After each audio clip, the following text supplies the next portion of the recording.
AP CM Chandrababu ఎక్కడ మాట్లాడినా అమరావతి రాజధాని, సైబరాబాద్ వంటి కీలక ప్రాజెక్టులను ప్రస్తావిస్తున్న విషయం తెలిసిందే.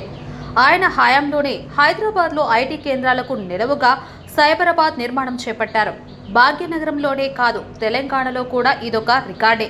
అంతేకాదు, హైదరాబాద్కు అతిపెద్ద ఆదాయ వనరు కూడా.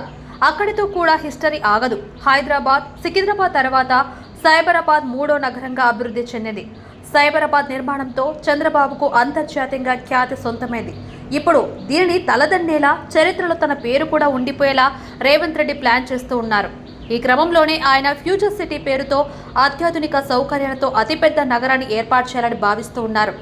దీనిని ఏపీ రాజధాని అమరావతితో అనుసంధానం చేయాలని కూడా తలపొస్తున్నారు. మెట్రో సహా హైస్పీడ్ రైలు, గ్రీన్ కారిడార్ ద్వారా రహదారులను కూడా ఏర్పాటు చేయాలని భావిస్తున్నారు. అయితే దీనిని నిర్మించడం రాష్ట్ర సర్కార్ వల్లే కాదు, కేంద్రం సహకారం ముఖ్యం. అందుకే ఇటీవల కాలంలో ఢిల్లీకి వెళ్లిన ప్రతిసారి కేంద్ర మంత్రులను కలుసుకుని ఈ ప్రాజెక్టును వివరిస్తూ ఉన్నారు. సైబరాబాద్ను మించిన తరహాలో దీనిని రూపొందిస్తున్నామని చెబుతున్నారు. తద్వారా రేవంత్ తన పేరు శాశ్వతంగా ఉండేలా ప్లాన్ చేస్తున్నారు.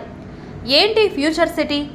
భవిష్యత్తులో పట్టణ వాతావరణాల దృష్టి, మిడిల్ స్కూల్ విద్యార్థుల అవసరాలు, మధ్యతరగతి, ఎగువ మధ్యతరగతి వారి అవసరాలను దృష్టిలో పెట్టుకుని ఫ్యూచర్ సిటీని ఏర్పాటు చేస్తూ ఉన్నారు.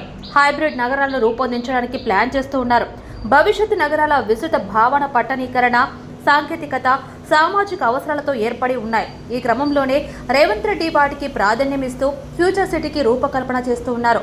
శ్రీశైలం, నాగార్జునసాగర్ రహదారుల మధ్య 30,000 ఎకరాల విస్తీర్ణంలో ఈ ప్రాజెక్టును చేపట్టాలన్నది సీఎం రేవంత్ ఆలోచన. తద్వారా పర్యావరణ హిత పట్టణాన్ని సృష్టించాలనేది ఆయన వ్యూహం. దీనికి కేంద్రం చాలా వరకు తోడ్పాటును అందించాల్సి ఉంటుంది.